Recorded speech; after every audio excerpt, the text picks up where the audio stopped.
আল্লাহ রাব্বুল আলামিন কোরআনে কারীমের মধ্যে অসংখ্য আয়াতের মাধ্যমে কথা বলে দিয়েছেন, একমাত্র আল্লাহর আনুগত্য করতে হবে, আর কারো করা যাবে না। মোমেন ব্যক্তির প্রতি তাওহীদের 6 নম্বর দাবি হলো কেবলমাত্র আল্লাহকে ভয় করতে হবে, আর কাউকে ভয় করা যাবে না। ভয় করতে হবে কাকে?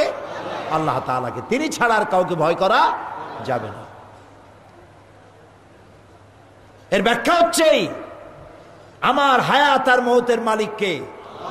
সবাই বলেন, এই কথা যদি বিশ্বাস করি, হায়াত আর মওতের মালিক আল্লাহ, এটা যদি বিশ্বাস করি, তাহলে মনের মধ্যে আল্লাহ ছাড়া কারো ভয় থাকবে? একজন মোমেনের মধ্যে একজন মোমেন বিপদে পড়ে ততটা পেরেশান হবে যতটা তার মধ্যে ইমানের কমতি থাকবে। আবার বলি বোঝার জন্য, মনে রাখার জন্য, একজন মোমেন বিপদে পড়ে অতটা পেরেশান হবে যতটা তার ইমানের কমতি হবে। যদি তার ইমান মজবুত হয় যে আল্লাহ যা করবেন তার ফয়সালার এক চুল বেশি কিছু হবে না, এইটা যদি জানা থাকে, সে বীর পুরুষ হবে, সাহসী হবে, নির্ভীক হবে, আল্লাহর হুকুম অনুযায়ী সে তার কাজ করে যাবে। এই জন্য আল্লাহ রাব্বুল আলামিন বলেন, ইয়া আইয়ুহাল্লাযীনা আমানুত্তাকুল্লাহা হাক্কা তুকাতিহি ওয়া লা তামুতুন্না ইল্লা ওয়া আনতুম মুসলিমুন। হে বিশ্বাসীরা, আল্লাহকে ভয় করো, যতটা সম্ভব আল্লাহকে ভয় করো, আর মরে যেও না এমন অবস্থায় যে তখনও তুমি মুসলমান হয়ে সারোনি। পরিপূর্ণ মুসলমান হও, তার মানে মৌতের জন্য আপ টু ডেট থাকো। এখন যদি মৌত হয়, মৌতটা যেন ইমানের সাথে হয়। আল্লাহকে এরকম ভয় করো, প্রকাশ্যে গোপনে, রাতে দিনে, সর্বাবস্থায় ভয় করতে হবে কাকে? আল্লাহ তাআলাকে, কারণ তিনি আমাকে দেখতে পাচ্ছেন। আল্লাহ রাব্বুল আলামিন বলেন, وَيَعْلَمُ مَا فِي الْبَرِّ وَالْبَحْرِ وَمَا تَسْقُطُ مِنْ وَرَقَةٍ إِلَّا يَعْلَمُهَا। আল্লাহ বলেন, আমি স্থল ভাগে কি হয়, দরিয়ার অতল তলদেশে কি হয়, সব আমি জানি। শুধু তাই নয়, পৃথিবীর কোনো একটি গাছের পাতা যদি পড়ে যায়, কোন দেশের কোন গাছের কোন পাতা পড়েছে, আমি আল্লাহ রব্বুল আলামিনের কাছে তার খবর হয়ে যায়। পাতা পড়ার খবর যিনি পান, আমরা কোথায় কি করি তিনি তা টের পান না। এই জন্য কলিজার মধ্যে ভয় রাখতে হবে কার? জোরে বলেন, কেবলমাত্র আল্লাহকেই ভয় করতে হবে, আর কাউকে ভয় করা যাবে না। কলিজার মধ্যে ভয় এটাই থাকতে হবে, তিনি দেখছেন, তিনি শুনছেন। আল্লাহ তাআলা বলেন, মা ইয়াকুনু মিন নাজওয়া সালাসাতিন ইল্লা হুয়া রাবিউহুম ওয়ালা খামসাতিন ইল্লা হুয়া সাদিসুহুম ওয়ালা আদনা মিন যালিকা ওয়ালা আকসারা ইল্লা হুয়া মাহুম আইনামা কানু। সুবহানাল্লাহ, সুবহানাল্লাহ। তোমরা যেখানে তিনজনে মিলে অন্ধকারে কোন রুমের ভিতরে অথবা কোনো জায়গায় তিনজনে সলা পরামর্শ করতেছো, গোপন পরামর্শ, কারে মারবা, কারে ধরবা, কারে গুলি করবা, কারে গিলে ফেলবা, কার সর্বনাশ করবা, এই যে তিনজনে যখন পরামর্শ করো, মনে রেখে দিও ওখানে তোমরা শুধু তিনজন নও, ওখানে আর এক সত্তা আছে যার নাম আল্লাহ। যদি বিশ্বাস করতাম আমরা ভালো হয়ে যাইতাম, ঠিক না ভাই? যেখানে তোমরা 5 জন, ওখানে ষষ্ঠ আল্লাহ। এর চাইতে সংখ্যায় যদি কম হও, এর চাইতে সংখ্যায় যদি বেশি হও, বান্দারে তুমি আছো যেখানে, আমি আল্লাহ সেখানেই। আল্লাহ এগুলি বিশ্বাস করার তৌফিক যেন আমাদেরকে দেন, আমরা বলি আমিন। মোমেন বান্দার প্রতি তাওহীদের 7 নম্বর দাবি, কেবলমাত্র আল্লাহর কাছে হেদায়েত চাইতে হবে। হেদায়েত কেউ করতে পারবে না। পীর সাহেব হেদায়েত করতে পারবে? পারবে না। কোন পীর তারে হেদায়েত করে কিনা তাই দেখুক, সে হেদায়েত করতে পারবে না। পীরে পারবে না, মৌলানায় পারবে না, মুহাদ্দিসে পারবে না, সাহাবীরা পারবে না, নবীরাও হেদায়েত করতে পারবে না। আশ্চর্য হয়ে যেতে পারে, নবীরা হেদায়েত করতে পারবে না, কেমন কথা? হ্যাঁ, এটাই কথা। আল্লাহ তাআলা বলেছেন, ইন্নাকা লা তাহদি মান আহবাবতা। হে নবী, যাকেই খুশি আপনি তাকে হেদায়েত করতে পারবেন না। ওয়ালাকিন্নাল্লাহ ইয়াহদি মাইয়াশা, আসলে আল্লাহ তাআলা যাকে খুশি তারই হেদায়েত দিবেন। নবী করিম সাল্লাল্লাহু আলাইহি সাল্লামের হাতে যদি হেদায়েত থাকতো তাহলে সব কাফেরগুলিকে তিনি হেদায়েত করে ভালাইতে পারতেন। সুবহানাল্লাহ। এই জন্য হেদায়েতের মালিক কে? এই জন্য রব্বুল আলামিন আমাদেরকে শিখিয়ে দিয়েছেন, হেদায়েতের মালিক যখন কেবলমাত্র আল্লাহ, তখন তার কাছে হেদায়েত চাও। প্রত্যেক নামাজে আমরা পড়ি ইহদিনাস সিরাতাল মুস্তাকিম, পড়েন সবাই ইহদিনাস সিরাতাল মুস্তাকিম সিরাতাল্লাযীনা আন'আমতা আলাইহিম গায়রিল মাগদুবি আলাইহিম ওয়ালাদ-দাল্লিন। আমিন। ইহদিনাস সিরাতাল মুস্তাকিম, আয় আল্লাহ তুমি আমাদেরকে সহজ সরল পথের দিশা দাও, নিয়ামত প্রাপ্তদের পথ দাও। আর নিয়ামত প্রাপ্ত কারা? নিয়ামত প্রাপ্ত হচ্ছে নবিয়্যিন, সিদ্দিকিন, শুহাদা, সালিহিন। এই চার শ্রেণীর পথ হলো নিয়ামত প্রাপ্তদের পথ। আল্লাহ এই পথ তুমি আমাদেরকে দেখাও। আল্লাহর কাছে হেদায়েত চাইতে বলা হয়েছে, আর বলা হয়েছে হেদায়েতের উপরে টিকে থাকার জন্য আমার কাছে দোয়া করো।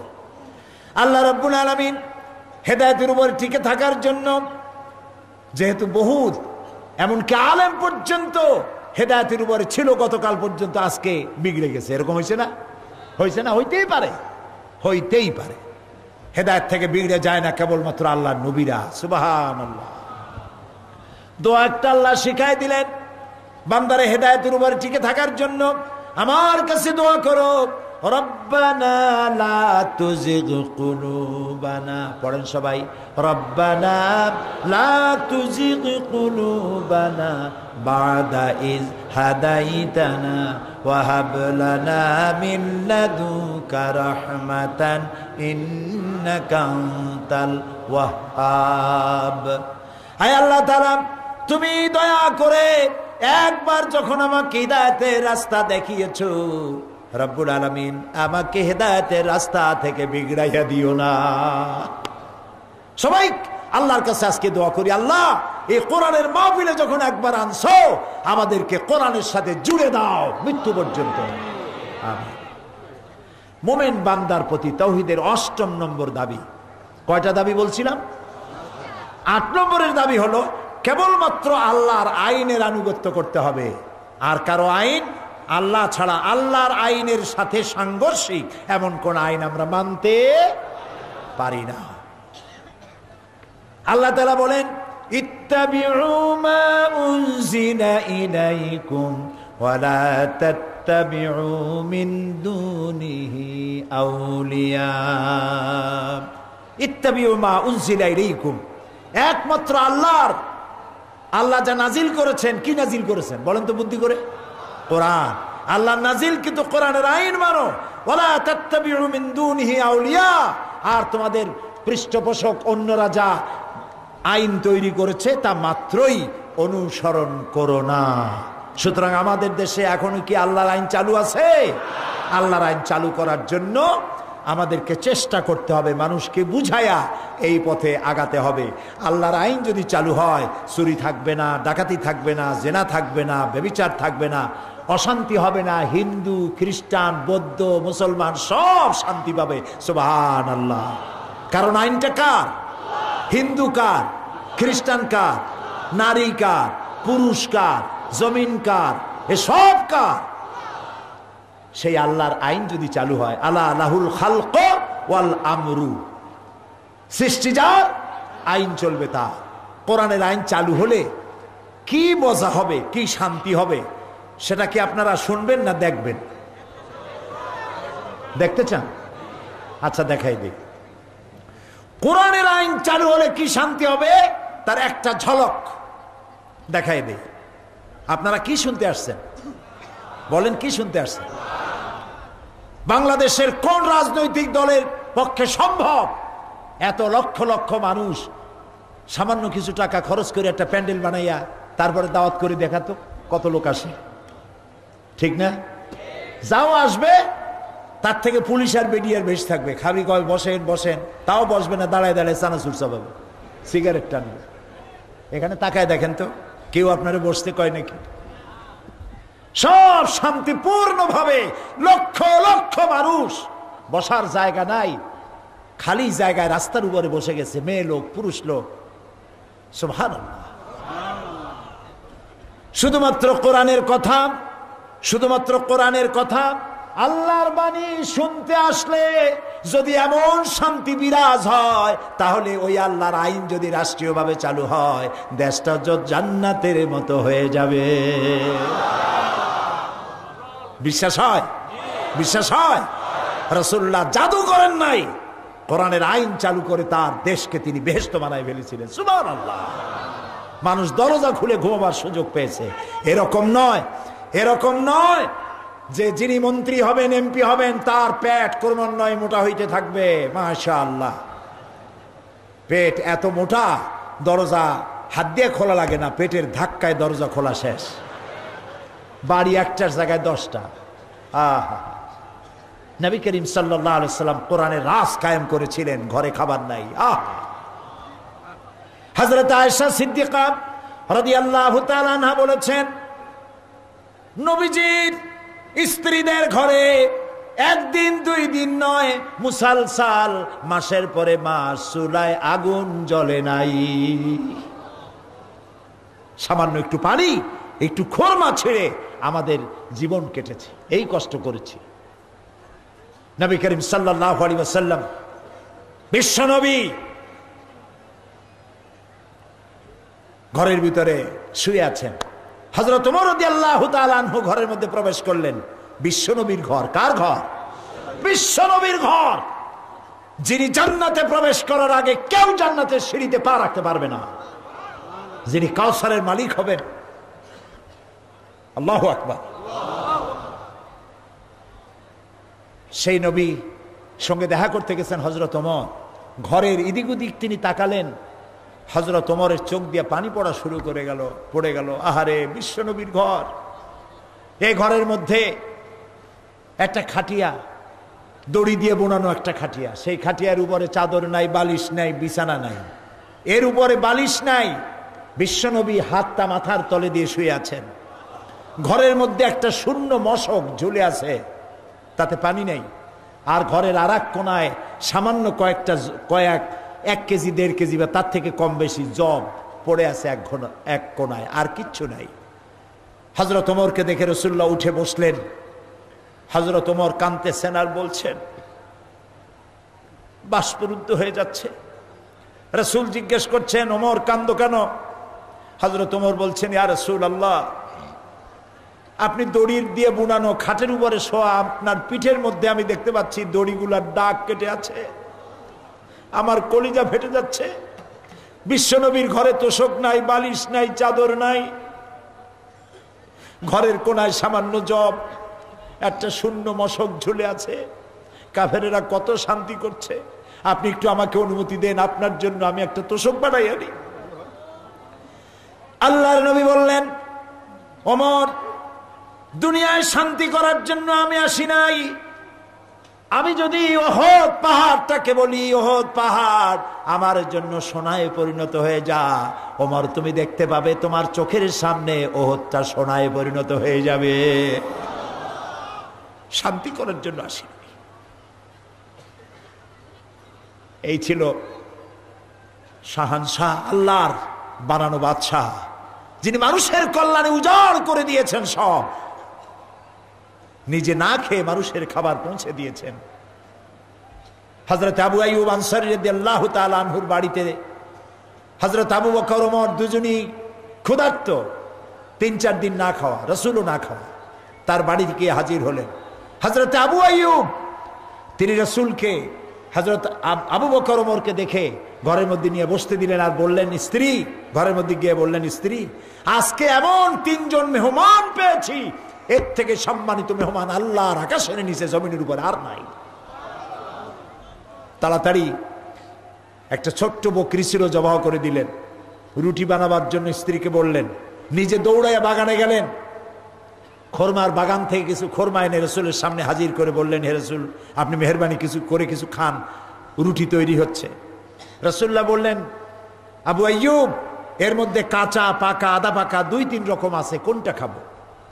হযরত আবু আইয়ুব বলেন, ইয়া রাসূলুল্লাহ, কাঁচা পাকা আধা পাকা সবটার মধ্যে আপনি হাত লাগাবেন, কারণ আপনার হাত যে ধরনের খরমার গায়ে লাগবে আমার বাগানে আল্লাহ রাব্বুল আলামিন সবগুলি খরমায় বরকত দিয়ে দিবে। রান্না হয়ে গেল। হযরত আবু আইয়ুব রাদিয়াল্লাহু তাআলা আনহু খরমা আর বকরির গোশত নিয়ে রাসূলের সামনে হাজির করে দিলেন। 3-4 দিনের ক্ষুধার্ত বিশ্ব নবী আর হযরত আবু বকর ওমর। নবীজি এক টুকরা রুটির উপরে কয়েক টুকরা গোশত রেখে টোপলার মতো বানায়া, পুটুলির মতো বানায়া রাসূলুল্লাহ বললেন, আবু আইয়ুব, এই গোশত টুকরা আর রুটি টুকরা নিয়ে যাও, গত 3 দিন হলো আমার ফাতেমার কিসমতে কিছু হয় নাই।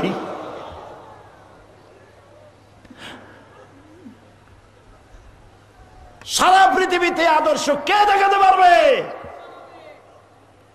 এ আমার বিশ্ব নবী সাল্লাল্লাহু আলাইহি ওয়াসাল্লাম।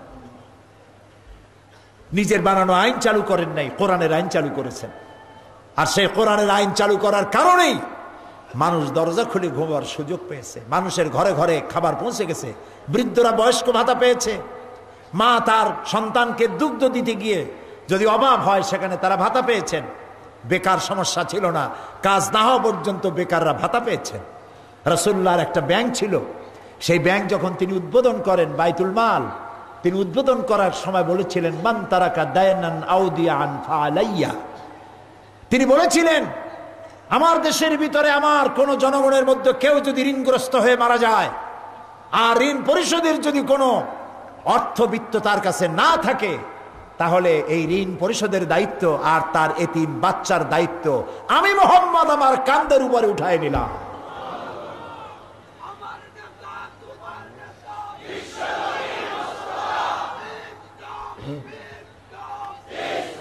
প্রিয় ভাই সব, সুতরাং নবী মুহাম্মদ রাসূলুল্লাহ সাল্লাল্লাহু আলাইহি সাল্লাম যে আদর্শ দিয়েছিলেন, সেই আদর্শের আলোকে আমরা এগোতে চাই। আল্লাহ যেন তৌফিক দেন, বলেন আমিন। যারা আজ বাংলাদেশের শান্তির জন্য নাস্তিক, মুরতাদ, বামপন্থীদের নিয়ে আন্দোলন করতে চান, আপনারা আমাদের সাথে আসেন। আপনারা আপনাদের মতবাদ দিয়া, ধর্মনিরপেক্ষ মতবাদ দিয়া, বামদের দিয়া পৃথিবীর কোন কাম সম্পন্ন করতে পারবেন না অকাম ছাড়া। আমাদের সাথে আসুন। আমরা আমাদের বাপের তৈরি করা কোনো কথা বলি না, বলি আমার বাজানে কইছে, বলছে এরকম।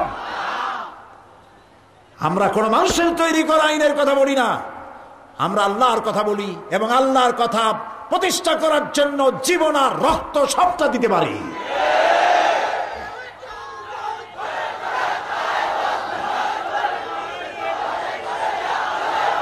কাজী শান্তির জন্য আজ এই লক্ষ লক্ষ জনতাকে উদাত্ত আহ্বান জানাই। তরুণেরা, যুবকেরা, নারী, পুরুষ সকলকে আহ্বান জানাই, মানুষের তৈরি করা মতবাদে শান্তি হবে না, হবে না, হবে না। শান্তির জন্য আগাতে হবে বিশ্বনবী মুহাম্মদ রাসূলুল্লাহ সাল্লাল্লাহু আলাইহি ওয়াসাল্লামের দেখানো রাস্তায়, ওই পথেই শান্তি হবে। সুতরাং নবী করিম সাল্লাল্লাহু আলাইহি ওয়াসাল্লাম যে আদর্শ দিয়ে গিয়েছিলেন সেটা বাসি হয়ে যায়নি, প্রত্যেক যুগের জন্য কার্যকরী, কিয়ামত পর্যন্ত কার্যকরী। যেহেতু এটা কার? আল্লাহর। এটি কার? আল্লাহ তাআলা। মুমিন বান্দার নিকট তাওহীদের 9 নম্বর দাবি হলো আল্লাহ তাআলার খাঁটি বান্দায় পরিণত হতে হবে। নিজেকে আল্লাহর খাঁটি গোলাম বানাইতে হবে। কিভাবে? খাঁটি গোলাম বানাবার জন্যে আল্লাহ আমাদেরকে শিখাই দিয়েছেন। বলো, কুল ইন্না সলাতি ওয়া নুসুকি ওয়া মাহইয়ায়া। মুখস্থ আছে না? পড়েন না কেন? গলা ছাড়িয়ে দিয়ে পুরুষের মতো পড়েন। কুল ইন্না সলাতি ওয়া নুসুকি ওয়া মাহইয়ায়া ওয়া মামাতি লিল্লাহি রাব্বিল আলামিন। বলো, ইন্না সলাতি, নিশ্চয়ই আমার নামাজ, নিশ্চয়ই আমার নামাজ, আমার কোরবানি, আমার হায়াত, আমার মওত লিল্লাহি রাব্বিল আলামিন, সব আল্লাহর জন্য। সুবহানাল্লাহ। খাঁটি মুমিন হওয়ার জন্য এইভাবে আল্লাহর কাছে নিজেকে সোপর্দ করতে হবে। খালি নামাজ পড়বেন, ওমরা করবেন, মাঝে মধ্যে হজ করবেন, মানুষের ফাঁকি দিবেন, এর নাম মুসলমান না। আল্লাহর আইনের জন্য সংগ্রাম, রসুলের জন্য সংগ্রাম, রসুলের কথা প্রতিষ্ঠা করার জন্য। আজ আমাদের দেশে কাদিয়ানি সমস্যা মারাত্মক। এই কাদিয়ানিদের ব্যাপারে আমরা আবারও বলতে চাই, আমরা কোনো ষড়যন্ত্র মানব না। কাদিয়ানিদেরকে অমুসলিম ঘোষণা করতেই হবে। কারা তারা? কাদিয়ানিরা আমাদের দেশে চাকরি করুক, ব্যবসা করুক, বিয়ে শাদী করুক, বাড়ি ঘর করুক, সব আমরা রাজি থাকবো, কিন্তু পরিচয় দিতে হবে তোমরা নন মুসলিম মাইনরিটি, তোমরা আমাদের মুসলমান নও। কাদিয়ানিদের কোন একটি মসজিদকে আমরা মসজিদ বলে স্বীকৃতি দেব না, এটা উপাসনালয়। হিন্দুদের যেমন উপাসনালয় হয়, কাদিয়ানিদের মসজিদ মসজিদ নয়, উপাসনালয়। সুতরাং তাদের বইপত্র নিষিদ্ধ ঘোষণা করা হয়েছিল, সেই নিষিদ্ধই থাকা উচিত ছিল। মুসলমান যারা দেশের মুসলমান, তাদেরকে বলতে চাই, দরদ আপনি করবেন, আমাদেরও দরদ শূন্য বুক নয়, আমাদেরও মহব্বত আছে। তারা আমাদের দেশে হিন্দুরা আছে না? আছে না? পূজা করে না? তারা পাঠা বলি দেয় না? তো কাদিয়ানিরা গোলাম মোহাম্মদের নামে পূজা দিক, ওর মূর্তি বানায় খাড়া করে রাখুক। আমরা গোলাম মোহাম্মদকে সহ্য করতে পারি না। গোলাম মোহাম্মদ কাদিয়ানি পৃথিবীর নিকৃষ্ট কাফের। ওর কবরে জাহান্নামের আগুন জ্বলুক কিয়ামত পর্যন্ত। জোরে বলেন আমিন। সমস্ত কাদিয়ানিরা কাফের। মুসলমানদের সাথে তাদের কোনো সম্পর্ক নাই। মানুষের একটা রুচিও থাকা উচিত। রুচি থাকা উচিত না? রাজভোগ রসগোল্লা খাওয়ার পরে কেউ পান্তা ভাত খায়? বলেন, কোথায় আল্লাহ রসুল শেষ নবী, আর কোথায় একটা শয়তান কাফের, বদমাশ, মিথ্যেবাদী, তারে নবী মানে? এগুলো মানুষ। এই জন্য তাদেরকে আলাদা করতে হবে, সরকারের দায়িত্ব। আমরা ফাঁসির রশিকে জুতার ফিতা মনে করি, কারণ আল্লাহ রাস্তায় কাদিয়ানীদেরকে অমুসলিম ঘোষণা করার জন্য যদি শহীদ হতে হয়, তাহলে সে শহীদ হবে, শাহাদাত হবে আমার জান্নাতে যাওয়ার সেতু বন্ধন। আমরা শান্তিপূর্ণভাবে এই আন্দোলন করছি, করতে থাকব। মনে রাখবেন, আইন কখনো হাতে তুলে নেবেন না। ইসলাম তা আদৌ বরদাস্ত করে না। সরকারের আইন মানতে হবে।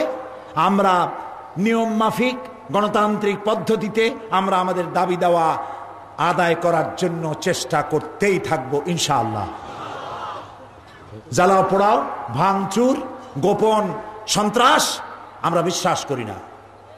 বাংলাদেশে বিভিন্ন জায়গায় শোনা যায়, পত্রপত্রিকায়, ও জায়গায় বোমা ফুটছে, অমুক জায়গায় ফুটছে, এরকম হয় না? এই তো সেদিন 21 কি মাস, অগস্ট, গ্রেনেড হামলা হলো। যারা এই গ্রেনেড হামলা করেছে, আমাদের দৃষ্টিতে এরা মানুষ নয়, এরা পশু জানোয়ার। এরা জাতির শত্রু, মুসলিম মিল্লাতের শত্রু, স্বাধীনতার শত্রু। এরা মানুষ নয়। এতগুলি মানুষের জীবন হরণ করলো। কে করেছে আমরা জানি না, তবে আমরা খুশি হতাম যদি যাদের উপরে এই হামলা হলো তারা যদি সরকারকে তদন্তের কাজে সাহায্য করতেন, যদি গাড়িটা দিয়ে দিতেন, যদি ইন্টারপোলকে সাহায্য করতেন, যদি তদন্ত কমিটিকে সাহায্য করতেন, তাহলে আমরা খুশি হতাম। তারা গাড়িও দেবেন না, ইন্টারপোলও মানেন না, আন্তর্জাতিক বিচারও মানেন না, দেশের কি কমিশন, বিচার কমিশন, তাও মানেন না। তাদের একটা দাবি, ক্ষমতা ছেড়ে দাও। এতে যে কি বোঝা যায় সেটা আমি বললাম না, আপনারা বোঝেন। তবে আমি আজকে কোরআনের মাহফিল থেকে দোয়া করব, আল্লাহ তাআলা, দোয়া না বদদোয়া করব। প্রথমে দোয়া করব 21 অগস্ট যারা বোমা হামলা করলো, গ্রেনেড হামলা করলো, শাহজালাল রহমতুল্লাহ আলাইহের মাজারে যারা বোমা মারলো, বিভিন্ন জায়গায় যারা বোমা হামলা করেছে, গ্রেনেড হামলা করেছে, আল্লাহ তুমি এদের হেদায়েত করে দাও। আল্লাহ এদেরকে তুমি হেদায়েত করে দাও। আল্লাহ এদেরকে তুমি হেদায়েত করে দাও। আয় আল্লাহ, তোমার ইলমে যদি জানা থাকে এদের কপালে হেদায়েত নাই, তাহলে হামান, সাদ্দাত, ফেরাউনকে যেভাবে তুমি ধ্বংস করেছো, বাংলাদেশে যারা বোমা মারে আর গ্রেনেড হামলা করে এদেরকে কেউ না চিনুক, তুমি তো চেনো, এদেরকে গজব দিয়া, লানত দিয়া বাংলাদেশ থেকে চিরকালের জন্য বিদায় করে দাও।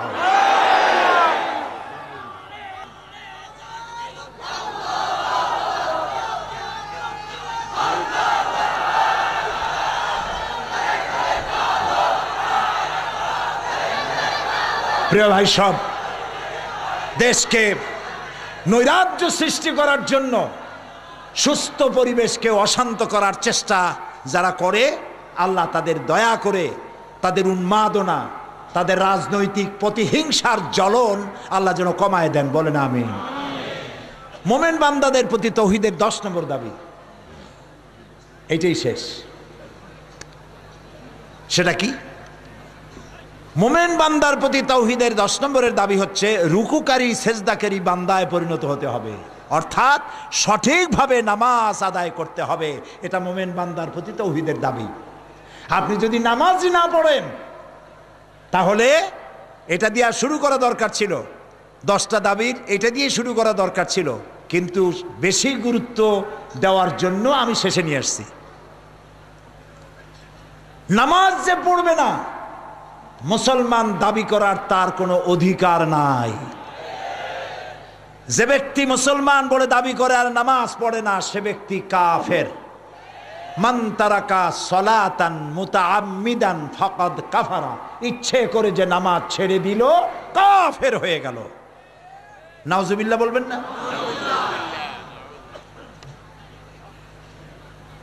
মান তারাকা সালাতান মাকতুবাতান মুতাআম্মিদান ফাকাদ বারিয়াত মিনহু জিম্মাতুল্লাহ আযজা ওয়া জাল। নবী করিম সাল্লাল্লাহু আলাইহি সাল্লাম বলেছেন, যে ব্যক্তি ইচ্ছে করে নামাজ ছেড়ে দেবে তার উপরে আল্লাহর কোনো দায়িত্ব থাকবে না। ইন্না লিল্লাহি ওয়া ইন্না ইলাইহি রাজিউন। যে ব্যক্তি ইচ্ছে করে নামাজ ছাড়লো তার উপর আল্লাহর কোনো দায়িত্ব নাই। ইন্না লিল্লাহ, ইন্না লিল্লাহ। প্রিয় ভাই সব, সর্বপ্রথম মুসা আলাইহিস সালামের কাছে ওহী এলো, প্রথম ওহী জীবনের। সেই ওহীটা কি ছিল? আল্লাহ রাব্বুল আলামিন হযরত মুসা আলাইহিস সালামকে নবুয়ত প্রদান করে প্রথম যে ওহী দিলেন, সেই ওহী ছিল ইন্নানি আনাল্লাহ লা ইলাহা ইল্লা আনা ফা'বুদনি ওয়া আকিমিস সালাতা লিযিকরি। নিশ্চয় আমি আল্লাহ, আমি ছাড়া কোনো ইলাহ নাই, অতএব আমার শরণার্থে, আমার জিকিরের জন্য নামাজকে প্রতিষ্ঠা করো। সুবহানাল্লাহ। নামাজ প্রথম দিনই নামাজ। কিয়ামতের দিন মানুষ জাহান্নামে যাবে, তাতে যত কারণ আছে, যারা জাহান্নামে যাবে, জাহান্নামে যাওয়ার যত কারণ, তার মধ্যে 2টা কারণ বড়। কয়টা কারণ বড়? আল্লাহ রাব্বুল আলামিন বলেন, ইয়াতাসাআলুনা আনিল মুজরিমিন মা সালাকাকুম ফি সাকার ক্বালু লাম নাকু মিনাল মুসাল্লিনা ওয়া লাম নাকু নুতঈমুল মিসকিন। জাহান্নামীদেরকে জিজ্ঞেস করা হবে, জাহান্নামী এলি কেন? কেন দোজখে আসছো? কারণ কি? জাহান্নামীরা বলবে 2টা কারণে জাহান্নামে এসেছে। একটা হলো এতিম মিসকিনদেরকে খাইতে দেই নাই আর নামাজ আদায় করি নাই। নাউজুবিল্লাহ বলেন, নাউজুবিল্লাহ। এই জন্য নামাজ হচ্ছে সব ফরজের বড় ফরজ। সুবহানাল্লাহ। কিয়ামতের দিন বেনামাজিরা লাঞ্ছিত হবে। কোরআন বলছে, ইয়াউমা ইউকশাফু আন সাকিন ওয়া ইউদআউনা আস-সুজুদি ফালা ইস্তাতিউন। কিয়ামতের দিন সিজদা দিতে বলা হবে। মুসলমানদের ভিতরে যারা নামাজি তারা সিজদা দিতে পারবে, বেনামাজিরা আল্লাহর দরবারে সিজদা দিতে পারবে না। নাউজুবিল্লাহ। সব ধরা পড়ে যাবে। বেনামাজি তখন আল্লাহর দরবারে লাঞ্ছিত হবে তারা কিয়ামতের মাঠে। আর এরপরে জায়গা হবে জাহান্নাম। জায়গা হবে কোথায়? জাহান্নাম। প্রিয় ভাই সব, এই কোরআন শরীফের মধ্যে আল্লাহ তাআলা নামাজের কথা কয়বার বলছেন মনে আছে? কয়বার? 82 বার। 82 বার আমার আল্লাহ আকাশের মালিক জমিনের মালিক 82 বার বলেছেন, বান্দা নামাজ নামাজ নামাজ। দুনিয়ায় সব পারি, নামাজের জন্য সময় হয় না। মুয়াজ্জিন যখন আজান দেয়, হাইয়া আলাস সালাত, অর্থ কি? এসো নামাজের দিকে। প্রশ্ন হতে পারে, মুয়াজ্জিন চিল্লাও কেন? নামাজে আসলে হবে কি? মুয়াজ্জিন দ্বিতীয় লাইনে বলে, হাইয়া আলাল ফালাহ, এসো কল্যাণের দিকে। নামাজের দিকে আসতেই তোমার কপাল খুলে যাবে, কল্যাণ হবে, মঙ্গল হবে যদি তুমি নামাজ পড়তে আসো। ফালাহ হবে, জীবন সাকসেস হবে। সেজদা দাও। নাক আর কপাল, কপালটা হইল সৌভাগ্যের প্রতীক, আর নাক হলো ইজ্জতের প্রতীক। মানুষে কয় না যে আমার কপাল পুড়ে গেছে। কপালে কি আগুন লাগছিল নাকি? কেমনে কপাল পুড়লো? ব্যবসায় কিছু সর্বনাশ হয়েছে, পরীক্ষা ফেল করছে, এরকম কিছু একটা হয়েছে আর কি, বলে যে কপাল পুড়ে গেছে। ভাগ্য নষ্ট হয়েছে, বলে যে কপাল পুড়ে গেছে। তারপরে বলে, ভাই আমার নাক কাটা গেছে। কে নাক কাটলো? কেসি দিয়ে না ছুরি দিয়ে? কেমনে নাক কাটা গেল? নাক কাটা গেছে, ছেলে এমন এক কাম করছে, বউ মাইয়া এমন এক কাম করছে যে লজ্জায় আর মানুষকে মুখ দেখাইতে পারি না। তাহলে বোঝা গেল নাক হলো মর্যাদার প্রতীক, আর কপাল হইল, কথা কর না কেন, ভাগ্যের প্রতীক। ইজ্জত যদি বাড়াইতে চান, শুনতেছেন কথা, ইজ্জত যদি বাড়াতে চান, দুনিয়া এবং আখিরাতে সম্মান যদি বাড়াতে চান, আর আপনার ভাগ্য যদি খুলতে চান, তাহলে দৈনিক 5 বার আপনার কপাল আর নাক দিয়া মাটির উপরে দাসখতে সই করে দেন সেজদার মাধ্যমে, আল্লাহ আমি একমাত্র তোমার গোলাম, আর কারো গোলাম নই। সকালে একবার, দুপুরে একবার, আসরে একবার, মাগরিবে একবার, বেড টাইমে রাত্রে যখন শুতে যাবেন তখন আর একবার কপাল আর নাক দিয়া ঘষা মাটির সাথে আপনি বলে দেন, আল্লাহ আমি একমাত্র তোমার গোলাম। নামাজের চাইতে উত্তম ইবাদত আর নাই নিজেকে ছোট করা, নিজেকে গোলাম বানাবা। আমি যখন রুকুতে গেলাম, কানে হাত দিয়া যখন দাঁড়াইলাম, তখন তো আমি আসামি হয়ে গেলাম। চোখ এদিক ওদিক তাকানো যাবে না, চোখ থাকবে কোথায় বলেন? সেজদার দিকে। রুকুতে যখন গেলাম, আসামির আসামি হয়ে গেলাম একেবারেই। যখন সেজদা দিলাম, তখন আমার আমিত্ব অহং বলে আর কিচ্ছু রইল না। আমি আমার অহং আত্মমর্যাদা আল্লাহর সামনে বিলাই দিলাম। সেজদা দিতে যে পারলা না, কেন পারো নাই? অনেক টাকা, ঘাড় মোটা হয়ে গেছে। এই ঘোড়া মোটা ঘাড় মোটকে দেওয়ার জন্য আল্লাহ যথেষ্ট। পারবে কিনা? পারবে কিনা? পেট মোটা হয়েছে, টাকা বেশি, কত কাজ, আই এম ভেরি বিজি। আজরাইল যখন আসবে তখন বলা যাবে যে আই এম ভেরি বিজি, একটু পরে আসো, তারপরে নিয়ে যাইও। এই সব চলবে না। সুতরাং আপনি যে কোনো অবস্থায়, বাসে থাকেন, গাড়িতে থাকেন, সুস্থ থাকেন, যে অবস্থা থাকেন, মেয়ে লোকের প্রতি মাসে আল্লাহ কনসেশন দিয়েছেন, কিন্তু পুরুষের পাগল হওয়া, বেহুশ হওয়া ছাড়া কোন অবস্থাতে নামাজ মাপ নাই। সুবহানাল্লাহ বলে। নবীজি নামাজ পড়তেন, এই নামাজ পড়তে গিয়ে সাহাবায়ে কিরামদেরকে নিয়ে জামাতে নামাজ আদায় করতেন। নামাজের রুকুতে সিজদায় সময় বেশি নিতেন, তবে বড় জামাতে তিনি বড় কেরাত পড়তেন না। সুবহানাল্লাহ। এবং তিনি কঠোর ভাষায় বলেছেন, জামাত যত বড়, কেরাত হবে তত ছোট। আমাদের কিছু ইমাম আছে, যদি জামাতে ইমাম পাইয়ে যায় ইমামতি, হায় হায় রে, সূরা ইয়াসিন দিয়ে আরম্ভ করে দিল। হয়তো তার আওয়াজ পিছনে কেউ শুনতেও চায় না, তাও লম্বা। আর বাড়ি যখন পড়ে তখন কুল্লু আল্লাহ আর কোলাজুরবিন নাস, যা আছে কপাল। এটা ঠিক না। জামাত যত বড়, কেরাত তত ছোট। এটা হাদিস, মনে রাখতে হবে। রাসূলুল্লাহ বলেছেন, তুমি নামাজ পড়ে লম্বা কেরাত করতেছো, পিছনে কত ব্যস্ত লোক আছে, অসুস্থ লোক আছে, অত সময় দাঁড়াইতে পারে না, অত সময় সেজদা করতে পারে না, তুমি পাইছো কি? কথা বুঝতে পেরেছেন? এই জন্য নামাজ আল্লাহ তাআলার কাছে সব থেকে বেশি প্রিয় ইবাদত।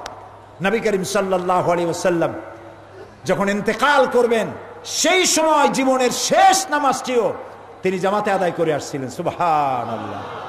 2 জন সাহাবীর কাঁধের উপরে ভর করে নবীজি নামাজ পড়তে গেলেন। মেম্বরের উপরে দাঁড়িয়ে তিনি বললেন, ও আমার সাহাবীরা শোনো, এই পৃথিবীতে আল্লাহ রাব্বুল আলামিন জাগতিক সব সম্পদ তিনি তার এক বান্দাকে দিতে চেয়েছিলেন, কিন্তু সেই বান্দা দুনিয়ার সব সম্পদকে উপেক্ষা করে আল্লাহর সঙ্গে দিদার করা বেশি পছন্দ করেছেন। কে কি বুঝলো? হযরতে আবু বকর রাদিয়াল্লাহু তাআলা আনহু কান্না আরম্ভ করলেন। তার কান্না দেখে চিন্তা করতে লাগলো, লোকেরা এত কান্দে কেন? রসুল কার না কার কথা বলেছে? কেউ না বুঝলেও হযরত আবু বকর বুঝেছিলেন যে আল্লাহ রাব্বুল আলামিন এই পৃথিবীর সব সম্পদ তার হাবিবকে দিতে চেয়েছিলেন, আর আজ তিনি এগুলিকে উপেক্ষা করে আল্লাহর সাথে দিদার করতে যাবেন, আমরা এতিম হয়ে যাব। আল্লাহর নবী বক্তব্য রেখে চলে গেলেন হযরত আয়েশার ঘরে। 5 দিন ধরে শরীরে প্রচন্ড জ্বর, মাথায় যন্ত্রণা। আল্লাহর নবী আজ বেহুশ হয়ে পড়তেছেন, হুশ হন, আবার বেহুশ হয়ে যান। গভীর রাত্রে যখন ঘুম ভাঙলো, জিজ্ঞেস করলেন, আয়েশা মসজিদে এখন কি হচ্ছে?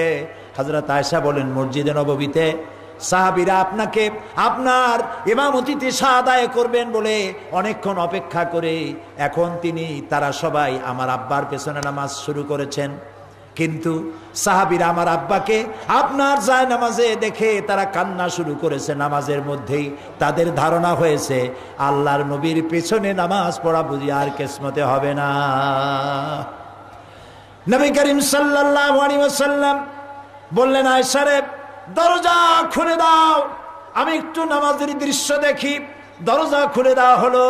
নবীজি নামাজের দৃশ্য দেখে আবার শুয়ে পড়লেন। দেখা গেল চোখের কোনা দিয়া পানি পড়ছে। হযরত আয়েশা বলেন, ইয়া রাসূলুল্লাহ, নামাজের দৃশ্য দেখে কাঁদেন কেন? নবীজি বলছেন, আয়েশা রে, এটা কোনো দুঃখের কান্না না। আমি আজ যে নামাজের দৃশ্য দেখলাম, এতে আমার মনে বড়ই তৃপ্তি এলো। এই নামাজের জামাত কায়েম করার জন্য তায়েফের ময়দানে অনেক রক্ত আমি ঝরাইছি, উহুদের ময়দানে দান দান শহীদ হয়েছে, কত সাহাবী জীবন দিল। আমার মনে হলো এইভাবে করে আমার উম্মতেরা কিয়ামত পর্যন্ত জামাতে নামাজ আদায় করবে। রাসূলুল্লাহ আবার বেহুশ হয়ে পড়লেন। গভীর রাত্রে হুশ হলো, তাকে দেখতে পাচ্ছেন মসজিদ নববীর ভিতর থেকে সাহাবীরা কেউ যায় নাই, সবাই কাঁদতেছে। সকলের ধারণা নবীজি আজ আর রাত কাটাবেন না।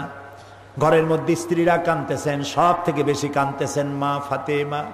হযরত ফাতেমার কান্না দেখে আল্লাহর নবী হযরত ফাতেমাকে কাছে ডেকে কানে কানে কি যেন বললেন। ফাতেমার কান্না বন্ধ হয়ে গেল। হযরত আয়েশা হযরত ফাতেমাকে ডেকে বলছেন, মা, তোমার আব্বা তোমার কানে কানে কি বলল? হযরত ফাতেমা বলেন, ইয়া রাসূলুল্লাহ, হে আমার আম্মাজি, আব্বা আমার কানে কানে বললেন, ফাতেমা, তোমার কান্না আমার বরদাস্ত হয় না, কেঁদো না। তোমাকে আমি সুসংবাদ শোনাচ্ছি, আমি মরে যাওয়ার পরে সকলের আগে তোমার সাথে আমার দেখা হয়ে যাবে। হযরত ফাতেমা বলে, আম্মা, আমি বুঝতে পেরেছি রাসূলুল্লাহর এই কথার অর্থ, অর্থাৎ নবীজি ইন্তেকাল করার পরে সমস্ত আত্মীয় স্বজনের সবার আগে আমার মওত হবে, আর আমার আব্বা রাসূলুল্লাহর সঙ্গে আমার দিদার নসিব হয়ে যাবে। নবীজি আবার বেহুশ হয়ে পড়লেন। হজরের সময় চোখ খুলে গেল, তাকিয়ে দেখেন হযরত জিবরাইল মাথার কাছে দাঁড়ানো। হযরতে জিবরাইল বলেন, আসসালামু আলাইকা ইয়া রাসূলুল্লাহ, ইন্নাল্লাহা ইয়াকরাউকা সালাম। হে রাসূল, আল্লাহ আপনাকে সালাম বলেছেন, আর তিনি জানতে চেয়েছেন আপনি কেমন আছেন। অথচ আল্লাহ সবটাই ভালো জানেন, তারপরেও আপনার জবান থেকে জানতে চেয়েছেন আপনি কেমন আছেন। নবীজি বললেন, জিবরাইল, আমি খুব কষ্টের ভিতরে আছি, এত কষ্ট আমার জীবনে কখনো হয় নাই, বড়ই কষ্টে আছি। হযরতে জিবরাইল বলেন, ইয়া রাসূলুল্লাহ, আপনি তাকিয়ে দেখুন, আমার সাথে আজকে এক নতুন ফেরেশতা এসেছে। এই ফেরেশতা পৃথিবীর কোনো ব্যক্তির কাছে যাওয়ার জন্য পারমিশন চায় না, আপনার কাছে আসার জন্য আজ পারমিশন চাচ্ছে। তার নাম মালাকুল মউত। হযরতে মালাকুল মউত সালাম দিয়ে নবীজির খেদমতে হাজির হয়ে বলছেন, ইয়া রাসূলুল্লাহ, আদম আলাইহিস সালাম থেকে শুরু করে পর্যন্ত কোনো মানুষের জান কবজ করতে আমার পারমিশন লাগে নাই, কিন্তু আল্লাহ বলেছেন আমি যেন আপনার কাছে পারমিশন চাই। আল্লাহ নবী বলেন, আমি যদি পারমিশন না দেই? তিনি বললেন, আমাকে ফিরে যেতে বলা হয়েছে। হযরত জিবরাইল বলেন, ইয়া রাসূলুল্লাহ, অথচ আল্লাহ রাব্বুল আলামিন আপনার দিদারের ইন্তজার করতেছেন। আল্লাহর নবী বলেন, আজরাইল, ও মালাকুল মউত, তোমার ডিউটি শুরু করে দাও, জান কবজ শুরু করে দাও, জান কবজ শুরু করে দাও।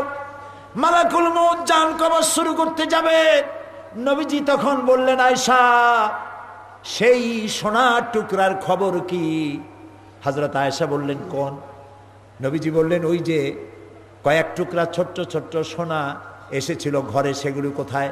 তিনি বললেন, আমি যত্ন করে রেখে দিয়েছি। আল্লাহর নবী বলেন, আয়েশা, এক্ষুনি আল্লাহর হস্তে সদকা করে দাও। মুহাম্মদ আল্লাহর দরবারে এমন অবস্থায় উঠতে চান না যে তার ঘরের ভিতরে জাগতিক সম্পদ সোনা দানা আছে, সদকা করে দাও। হযরতে আজরাইল জান কবজ শুরু করে দিলেন। নবীজি জীবনের শেষ কথা বললেন, আসসালাত আসসালাত ওয়া মা মালাকাত আইমানুকুম, ও আমার উম্মতেরা, নামাজ নামাজ, খবরদার নামাজ ছেড়ে দিবা। যে নবী ইন্তেকালের সময় নামাজের কথা স্মরণ করাই দিয়ে গেলেন, অধীনস্থ ব্যক্তিদের সম্পর্কে স্মরণ করালেন, সেই মুসলমানের আজ নামাজ পড়ে না, মসজিদে আজান হয় আর রাস্তা দিয়া সিগারেট টানতে টানতে হাঁটে যায়। শয়তান খুশি হয় আর আল্লাহ নারাজ হয়ে যায়। মুসলমানেরা, লক্ষ লক্ষ মুসলমান নরনারী আজ হাজির হয়েছেন এখানে। ওয়াদা করতে পারবেন নামাজ আর ছাড়বো না? পারবেন? আল্লাহ খুশি হবে। কে খুশি হবে? যারা পারবেন তারা হাত উঁচু করবেন, জীবনে নামাজ আর ছাড়বেন না। যারা পারবেন না, হাত উঁচু করে গুনাহগার হবেন না। দুই হাত উঁচু করেন যারা পারবেন, বলেন, আল্লাহ তোমাকে সাক্ষী করে কসম করি, শপথ করি, যতদিন পর্যন্ত মালাকুল মউত আমার মাথার কাছে না আসবে, ততদিন পর্যন্ত ফরজ নামাজ, ফরজ রোজা আর ছেড়ে দেব না, আর ছেড়ে দেব না, আর ছেড়ে দেব না। আয় আল্লাহ, আমার মৃত্যু পর্যন্ত আমার এই ওয়াদা আমাকে পালন করার তৌফিক দাও। আমিন আমিন ইয়া রাব্বাল আলামিন। হাত নামান, সবাই হাত নামান। প্রিয় ভাই সব, নামাজ কায়েম করা ইসলামী আন্দোলনের এবং ইসলামী নেতৃত্বের আসল উদ্দেশ্য। কথা বুঝতে পেরেছেন? কথা বুঝতে পেরেছেন? ইসলামী নামাজ কায়েম করাটাই ইসলামী আন্দোলনের এবং ইসলামী নেতৃত্বের মূল উদ্দেশ্য। সূরা হজ আল্লাহ তাআলা বলছেন, আল্লাযীনা ইম্মাক্কান্নাহুম ফিল আরদ আকামুস সালাতা ওয়া আতাউজ যাকাতা ওয়া আমারু বিল মা'রুফি ওয়া নাহাউ আনিল মুনকার ওয়ালিল্লাহি আকিবাতুল উমুর। আল্লাহ রাব্বুল আলামিন বলেন, মুমিন বান্দাদের যদি ক্ষমতা দেই, 4 দফা কাজ তারা করবে। কয় দফা? বলেন কয় দফা? 1 নম্বরে তারা নামাজকে প্রতিষ্ঠা করবে। 1 নম্বর, ক্ষমতা আসার সাথে সাথে নামাজকে কায়েম করে ফেলবে। সুবহানাল্লাহ সুবহানাল্লাহ। নামাজ কায়েম হলেই সব ঠিক হয়ে যাবে।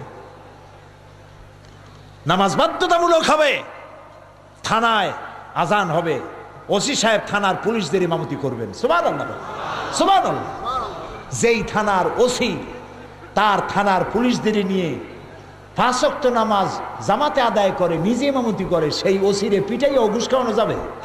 ঘুষ খাবে? যে এসপি, যে ডিসি, যে সেক্রেটারি, যে মন্ত্রী, যে এমপি, তার লোকদের নিয়ে নামাজ পড়বে বা জামাত 5 ওয়াক্ত, সেইখানে ঘুষ শয়তানি বদমাশি চলবে না। বিশ্ববিদ্যালয়ের ভাইস চ্যান্সেলর আজান হবে, তিনি ইমামতি করবেন সেই মসজিদের ছাত্রদেরকে নিয়ে, শিক্ষকদের নিয়ে। সেইখানে নাস্তিক পয়দা হইতে পারবে? পারবে? পারবে না। নামাজ নাই, বিশ্ববিদ্যালয় মানে নামাজ নাই। হায় হায় রে কপাল। অধিকাংশ শিক্ষক বিশ্ববিদ্যালয়ের ক্লাস ফাঁকি দিয়ে বিদেশে ঘুরে বেড়ায়। পত্রিকা আসছে, আমি তো জানি না, পত্রিকা আসছে, ঠিক না? আল্লাহ রহম করুক, জোরে কোন আমিন। কিন্তু সব না, ভালো ভালো শিক্ষক বিশ্ববিদ্যালয় আছে, কলেজে আছে, আছে না? কিন্তু এক শ্রেণী আছে, এই জনগণ, তাদের বউর শাড়ি এই জনগণের পয়সায় হয়, ঠিক না? যে গাড়িতে চলে সে গাড়ির তেল এই জনগণের পয়সায়, ওইখানে বসে ইসলামের বিরুদ্ধে, আল্লাহর বিরুদ্ধে, রসুলের বিরুদ্ধে সমানে লিখতে থাকে। একটা শয়তান তো কয়েকদিন আগে মরছে। আল্লাহর গজব, আল্লাহর লানত। প্রিয় ভাই সব, এই জন্য আমাদেরকে 5 ওয়াক্ত নামাজকে সঠিকভাবে আদায় করতে হবে। আল্লাহ যেন তৌফিক দেন, বলেন আমিন। আরো জোরে বলেন আমিন। কোরআনে কারীমকে, কোরআনকে বুঝতে হবে, কোরআনের আন্দোলনে শরীক হতে হবে। কোরআন বোঝার জন্য অনেক তাফসির আছে। পৃথিবীর বর্তমান যুগের শ্রেষ্ঠ তাফসির তাফহিমুল কোরআন। নামটা বলেন তো সবাই, আরেকবার বলেন। তাফহিমুল কোরআন শ্রেষ্ঠ তাফসির, বর্তমান যুগ জিজ্ঞাসার জবাব। তবে আমি বলি না একমাত্র তাফসির, আরো তাফসির আছে। যেমন ফি জিলালিল কোরআন, সৈয়দ কুতুব শহীদ রহমতুল্লাহ আলাইহির লেখা জবরদস্ত তাফসির, নিঃসন্দেহে ভালো তাফসির, সেটাও আপনারা নিবেন। মারিফুল কোরআন, বায়ানুল কোরআন, তাফসিরে আশরাফি, এরকম অনেক তাফসির আছে। কিন্তু যেই তাফসিরটা পড়লে পরে আপনি কোরআনের মূল বিষয় বুঝতে পারবেন এবং জীবনকে সংশোধন করতে পারবেন, ব্যক্তি, পরিবার ও সমাজ এবং রাষ্ট্রকে, তার নাম বলেন একবার তাফহিমুল কোরআন। আবার বলেন।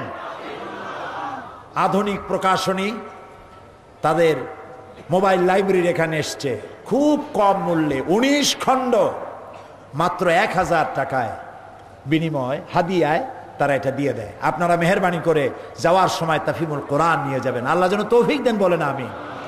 আর এই ধরনের ওয়াজ সারা জীবন শুনেও আমরা কুল কেনারা করতে পারবো না যতক্ষণ পর্যন্ত কোরআনের আইন পাশ না করা যায়। কোরআনের আইন পাশ করার জায়গা কোনটা? কোন তো মসজিদ, কোন জায়গা? পার্লামেন্ট। সেই পার্লামেন্টে কোরআনের পক্ষের লোক বেশি পরিমাণে দিতে হবে। পারবেন? যত দল একসাথে হোক আর যাই করুক না কেন, বাংলাদেশের জনগণ এই সরকারকে ইসলামের পক্ষের সরকার মনে করে, ঠিক কিনা? হতে পারে, শুনতেছেন কথা, হতে পারে আগামী নির্বাচনে এরা কিছু 2-1টা সিট কমে গেল আর ওনাদের 2-1টা বাড়লো, হইতে পারে। কিন্তু এটা হয়তো কোনো মন্ত্রী, কোনো এমপির জ্বালায় সেই এলাকার লোকেরা অতিষ্ঠ হয়েছে, এই জন্য 2-4টা সিট সেদিক থেকে কমতে পারে। আমি আপনাদের সাথে একমত। আর ওখানে 2-1টা বাড়তে পারে, এটাও আপনাদের সাথে একমত।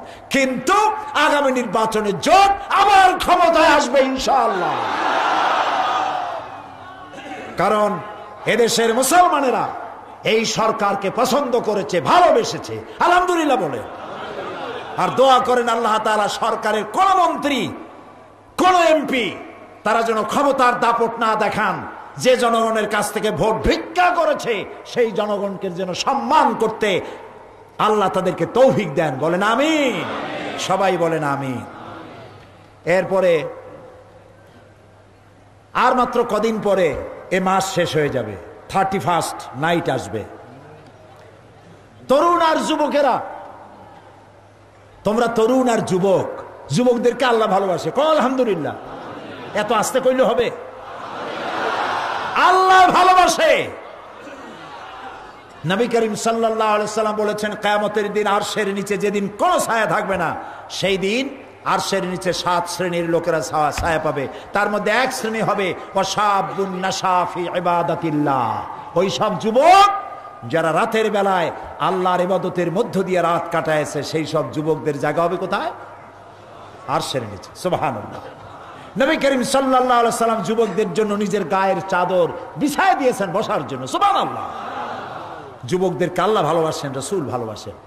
রাসূলুল্লাহ বলেছেন, এই যুবকরাই আমার ইসলামের জন্য তারা কষ্ট করেছে, আমার সাথী হয়েছে, আর বুড়োরা আমার সাথে বিরোধিতা করেছে। শুনাইছেন এই হাদিস আপনাদেরকে আমি? আপনারা অন্য জায়গায় হয়তো শুনছেন। বুড়োরা কারা? আবু জাহাল, আবু লাহাব, উতবা, সাইবা, মুগিরা গোষ্ঠী শুদ্ধা ছিল সব 40-এর উপরে বয়স, আর রাসূলের অন্যান্য সাহাবীদের বয়স ছিল সব 40-এর নিচে। যুবকেরা রাসূলকে সাহায্য করেছে। সুতরাং যুবকদেরকেই ইসলামী আন্দোলনকে বেগবান করার জন্য আন্দোলনে শরীক হতে হবে। আর 1 জানুয়ারির রাত্রে 31শে ডিসেম্বরের রাতের সাথে মুসলমানদের সম্পর্ক কি আমি জানতে চাই? বলো বলো। আমাদের সাথে 31শে রাতের সাথে মুসলমানের কোনো সম্পর্ক নাই। আমার যদি বর্ষবরণ করাই লাগে তাহলে আমার করা উচিত তো পহেলা মুহররম, তা আমরা করি। ইসলাম বর্ষবরণ, কুলখালি চল্লিশা, ম্যারেজ ডে, বাদ ডে, এগুলির কোনো অস্তিত্ব ইসলামে নাই।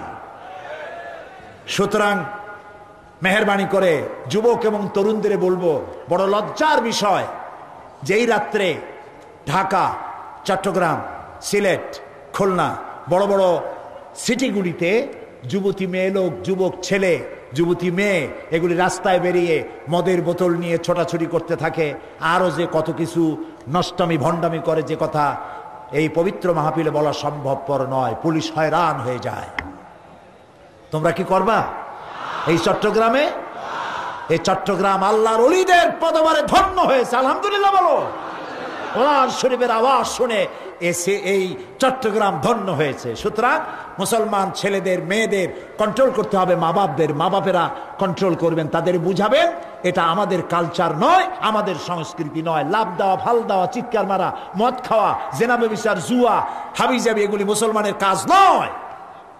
আল্লাহ তাআলা আমাদের মুসলমান যুবক ছেলে মেয়েকে সবগুলি যেন হেদায়েত করেন, হেফাজত করেন, আমরা বলি আমিন। আরেকটি কথা, সেটা হলো এই যে চট্টগ্রামবাসীদের, আমি তো আন্তর্জাতিক কথাও বললাম, দেশীয় রাজনীতির কথা যেটা জরুরি সেটা বলেছি। যেহেতু কোরআন রাজনীতি মুক্ত নয়, ইসলাম রাজনীতি মুক্ত নয়। ইসলাম এমন একটি বিষয় যার মধ্যে রাজনীতি, অর্থনীতি, সমাজনীতি, আপনার দরকার কি, যা দরকার সব আছে কোরআন শরীফে, সুবহানাল্লাহ বলে। সেই জন্য তাবিজ তুমারের ফু দিতে আসি নাই, কোরআনের কথা দিয়ে গোটা জাতিকে গাইডলাইন দেওয়ার জন্য আমরা চেষ্টা চালাচ্ছি। আল্লাহ তৌফিক দেয়, বলেন আমিন।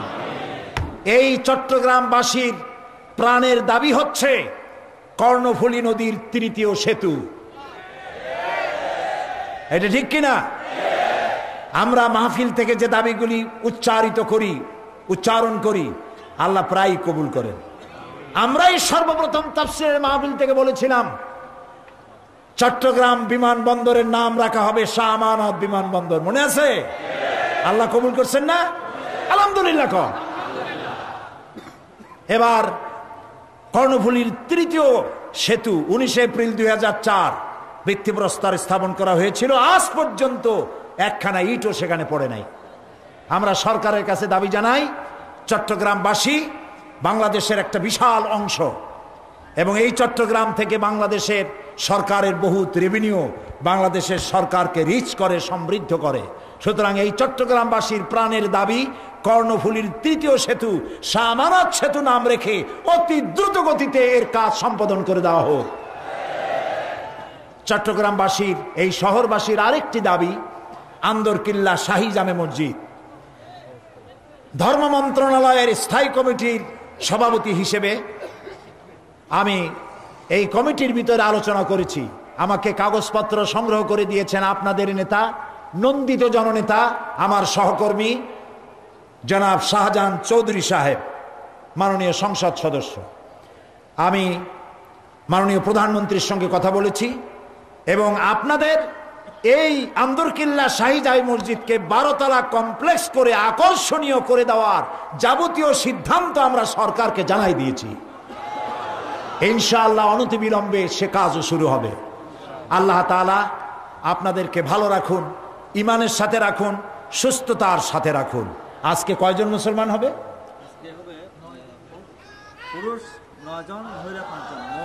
আজকে আগে শোনেন, আজকে 9 জন পুরুষ, 5 জন মহিলা, মোট 14 জন ইসলাম কবুল করার জন্য মহিলা প্যান্ডেল আর আমাদের মঞ্চে এসে হাজির হয়েছে। জোরে বলুন আলহামদুলিল্লাহ। সবাই পড়েন লা ইলাহা ইল্লাল্লাহু মুহাম্মাদুর রাসূলুল্লাহ।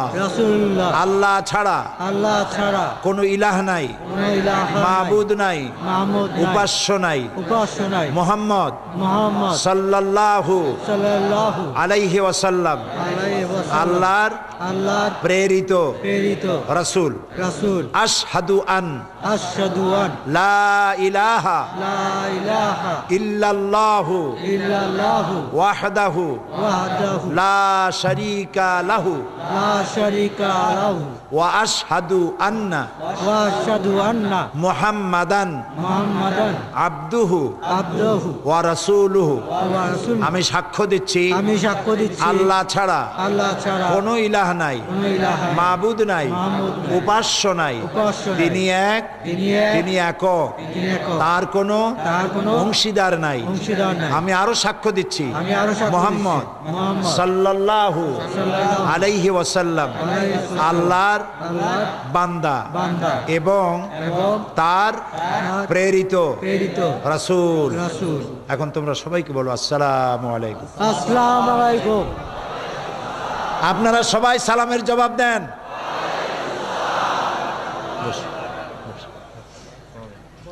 আমরা আল্লাহ তাআলার কাছে দোয়া করি, এই যে নতুন এই নতুন 5 জন মহিলা এবং 9 জন পুরুষ যারা ইসলাম কবুল করলেন, আল্লাহ যেন তাদেরকে খাঁটি মুসলমান বানায় দেন।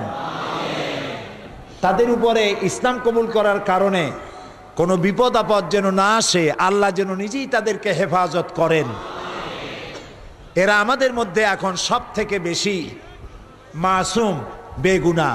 রাসূলুল্লাহ বলেছেন, যখন কোনো অমুসলিম ইসলাম কবুল করার জন্য কালেমাকে দিল থেকে বিশ্বাস করে স্বেচ্ছায় সজ্ঞানে ইসলাম কবুল করে, বিশ্বাস করে, আল্লাহ তাআলা তার পেছনের সব গুনাহ মাফ করে দেন।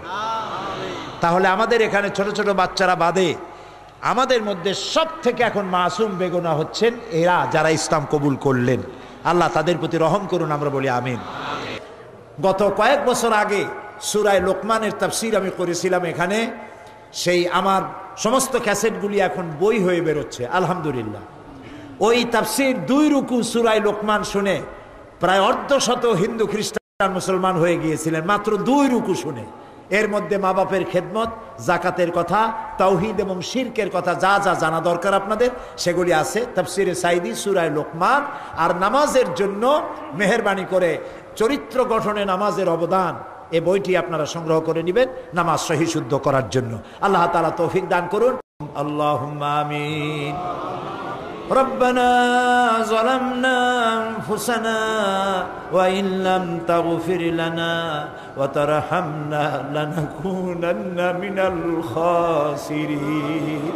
আমার সাথে পড়েন, রব্বানা যালামনা আনফুসানা ওয়া ইল্লাম তাগফির লানা ওয়া তারহামনা লানাকুনান্না মিনাল খাসিরিন।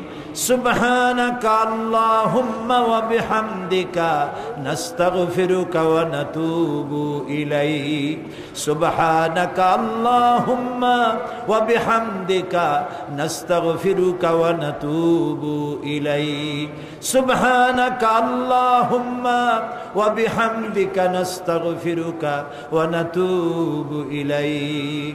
রব্বুল আলামিন 5 দিন ধরে কোরআনে কারিমের আলোচনা করে 5 দিন শেষে আজ এই গভীর রাত্রে গুনার বোঝা মাথায় নিয়ে কাঙ্গালের মতো, ভিক্ষুকের মতো তোমার দরবারে হাত তুলেছি। রব্বুল আলামিন দয়া করে মেহেরবানি করে আমাদের জিন্দেগির গুনাহ মাফ করে দাও। আয় আল্লাহ তাআলা, জেনেও গুনাহ করেছি, না জেনেও করেছি, বুঝেও করেছি, না বুঝেও করেছি।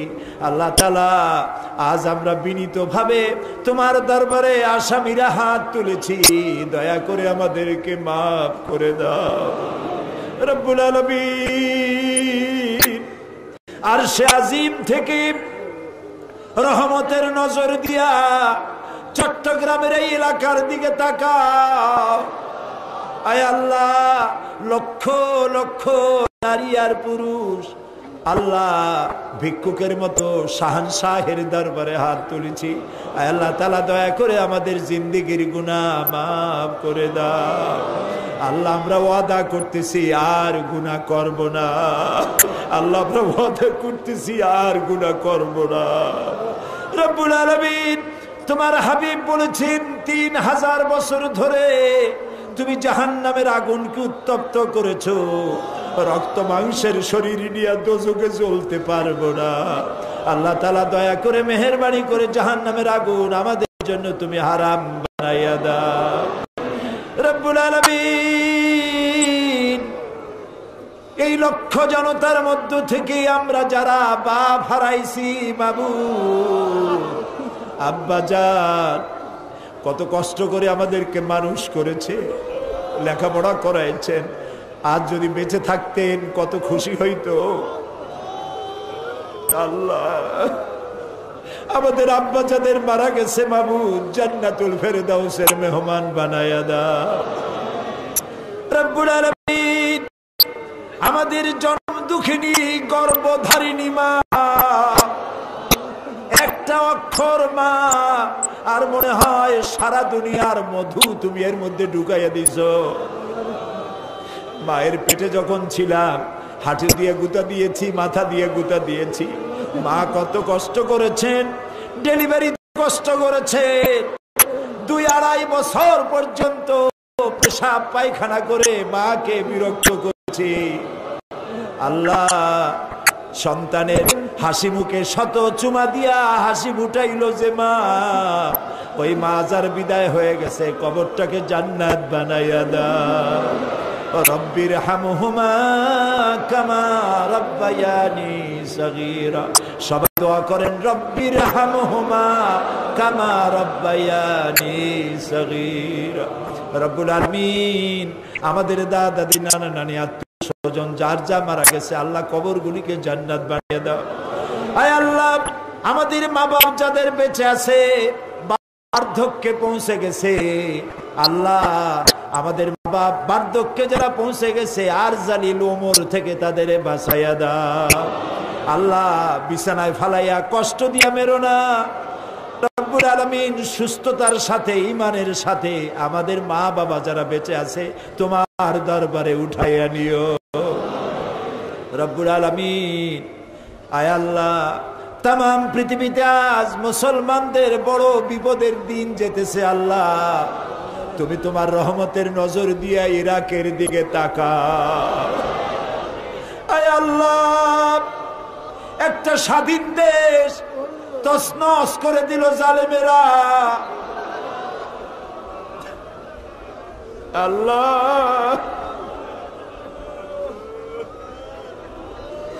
ইরাকের আমাদের আত্মীয় স্বজন হয় না, শুধু কলেমার বন্ধনে একদম আমাদের সাথে বাধা।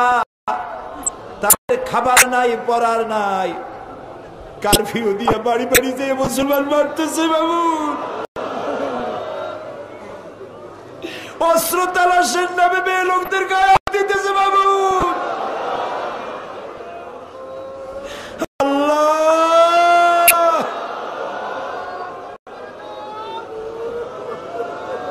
আল্লাহ বুশেরে তোমার গজবের হাতে সমর্থ করে দিলাম বাবু। আল্লাহ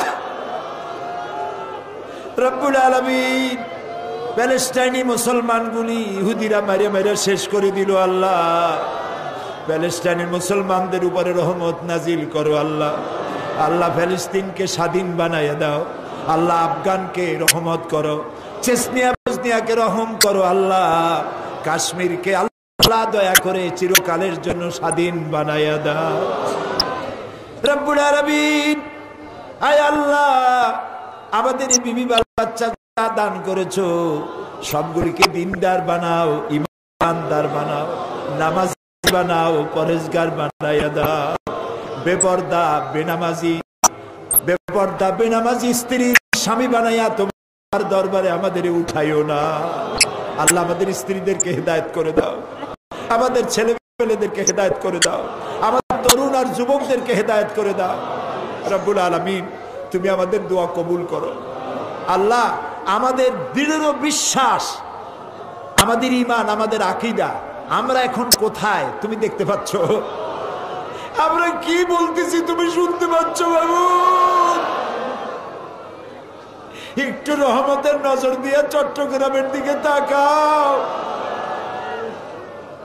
মানুষেরা রাস্তায় ঘাটে, জাগানা ভাইয়া রাস্তায় ঘাটে, ছাদে, গাছে উঠছে, এই আশা নিয়ে যে তুমি দোয়া কবুল করবা বাবু। এই কয়দিন মা বোনেরা কি কষ্ট করে আসছে আল্লাহ তুমি দেখছো। আল্লাহ মা বোনদের গুনাহ মাফ করে দাও আল্লাহ। যাদের বিয়ে হয়েছে বাচ্চা টাচ্চা হয় না, তুমি জানো তার মনে কত বড় কষ্ট। একটা মেয়ে লোক বিয়ে হওয়ার পর তার জীবনের বড় স্বাদ তার বাচ্চার মুখে সে মা ডাক শুনবে। বাচ্চা যে পায় নাই তার কলজাটা তো মরুভূমি হয়ে গেছে বাবু। এক ফোঁটা রহমত দিয়ে আল্লাহ এই বাচ্চা, যাদের বাচ্চা নাই, নিঃসন্তানীকে আল্লাহ সন্তান দিয়ে দাও। আমার দেশের মেয়ে লোকদেরকে পর্দায় থাকার তৌফিক দাও, তাদের হায়া শরম বাড়ায় দাও আল্লাহ। তাদের এমন জীবন যাপনের তৌফিক দাও যাতে করে কিয়ামতে হযরত খাদিজা আয়েশার সঙ্গে হাসরে নসিব হয়ে যায় আল্লাহ। আমাদের যুবকদেরকে সালাউদ্দিন আইয়ুবীর মতো বানায় দাও, খালিদ বিন ওলীদের মতো বানায় দাও, শহীদ তিতুমীরের মতো বানায় দাও আল্লাহ তাআলা। আমাদের দেশে একসময় কেমন ছিল, আলেমরা মার খাইত, মসজিদের মধ্যে আলেম পিটাইয়া রক্ত বাইর করে দিত, আলেম ধরে ধরে জেলের মধ্যে দিত, মাদ্রাসা বন্ধ করে দিত। আল্লাহ তাআলা তুমি দয়া করে এই সরকারকে দেশ ভালোভাবে চালাবার তৌফিক দান করে দাও আল্লাহ তাআলা। আল্লাহ তাআলা ইসলামী ছাত্র শিবির আল্লাহ তাআলা 121 না 22টা নেতা কর্মী শাহাদাতের নজরাদা তোমার দরবারে পেশ করলো বাবু। আল্লাহ ওদের দোষ কি?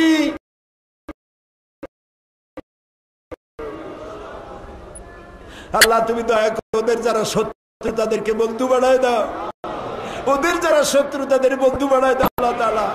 এই দেশে ইসলামী আন্দোলনের কাজ যারা করে আল্লাহ তাদের শক্তি দাও, সামর্থ্য দাও, ইখলাস দাও, তাকওয়া দাও, ময়দান হামওয়ার করে দাও আল্লাহ তাআলা। রব্বুল আলামিন কোনটা চাবো বুঝতে পারতেছি না। আমাদের জন্য যা যা দরকার তুমি দিয়ে দাও, আর যেগুলি রাসূল তোমার কাছে পানা চাইছে তার থেকে আমাদের পানা দাও। আপনাদের জন্য আমি কয়েক সেকেন্ড ছেড়ে দিলাম, মাথা নিচু করেন, চক্ষু বন্ধ করেন, যার যার মনের কথা কেঁদে কেঁদে আল্লাহরে বলেন।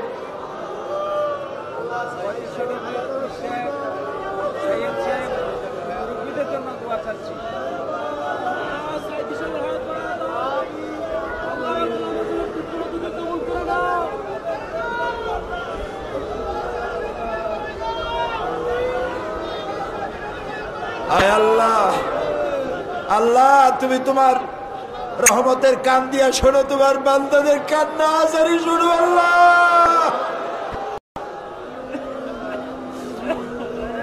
আয় আল্লাহ, বাইতুল শরফের পীর সাহেব আব্দুল হাদ আল মাদানী আওলাদ রাসূল গারাঙ্গিয়ার পীর সাহেব, এই ময়দান থেকে হযরত মাওলানা সিদ্দিক আহমদ সাহেব, সিদ্দিক আজাদ সাহেব যারা দুনিয়া থেকে বিদায় হয়েছে তাদের প্রতি রহম করো আল্লাহ। ইনকিলাব পত্রিকার সম্পাদক বাহাউদ্দিন সাহেব তার আব্বার জন্য দোয়া চেয়েছেন, মাওলানা আব্দুল মান্নান সাহেবের জন্য, দারুণ অসুস্থ।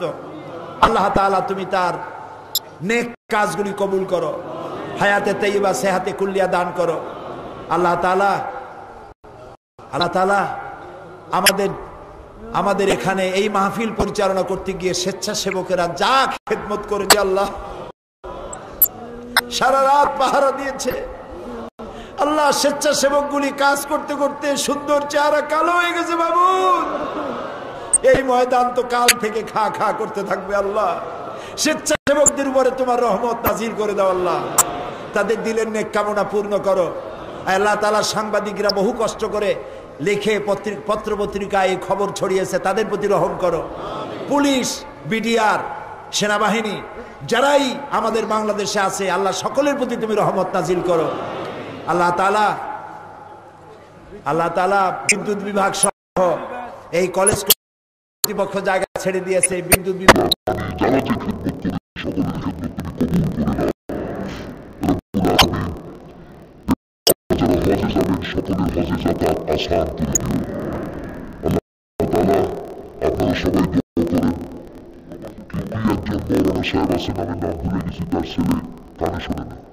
কিছুই শুনতে পায় না, তার কান একেবারে বন্ধ হয়ে গেছে।